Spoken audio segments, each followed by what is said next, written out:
অনতিবিলম্বে গুম হওয়া সকলকে পরিবারের কাছে ফিরিয়ে দেয়া ও দ্রুত সময়ের মধ্যে প্রতিটি গুমের ঘটনায় জড়িত আইনশৃঙ্খলা বাহিনী সহ সংশ্লিষ্ট সকল ব্যক্তির বিরুদ্ধে দৃষ্টান্তমূলক আইনগত ব্যবস্থা নেওয়া সহ সরকারের কাছে ৫ দফা দাবি জানিয়েছে বাংলাদেশ ইসলামী ছাত্র শিবির।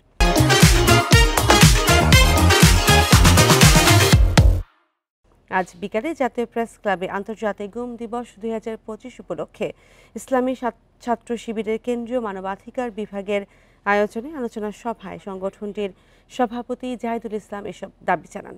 এ সময় তিনি বলেন, বিগত সরকারের আমলে সকল আয়নাঘরের বিস্তারিত তথ্য জনগণের সামনে উন্মুক্ত করতে হবে এবং গুমকৃত সদস্যদের পরিবারকে যথাযথ পুনর্বাসনের ব্যবস্থা করতে হবে। তিনি বলেন, গুম থেকে ফেরত আসা সকল নির্যাতিত ব্যক্তির জন্য উপযুক্ত ক্ষতিপূরণ নিশ্চিত করতে হবে। ভবিষ্যতে কেউ যাতে এমন গুম, খুন, ক্রস ফায়ারের মতো মানবাধিকার লঙ্ঘনের অপরাধ সংঘটিত করতে না পারে।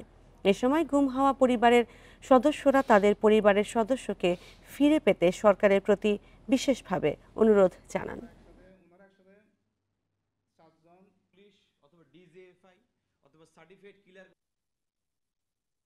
5টি দাবি আমি সরকারের কাছে উপস্থাপন করছি আজকের এই প্রোগ্রাম থেকে। 1. অনতিবিলম্বে গুম হওয়া সকলকে পরিবারের কাছে ফিরিয়ে দিতে হবে অথবা তাদের সঠিক অবস্থার তথ্য জানাতে হবে। 2. দ্রুত সময়ের মধ্যে প্রতিটি গুমের ঘটনার সাথে জড়িত আইনশৃঙ্খলা বাহিনী সহ সংশ্লিষ্ট সকল ব্যক্তির বিরুদ্ধে দৃষ্টান্তমূলক আইনগত ব্যবস্থা নিতে হবে।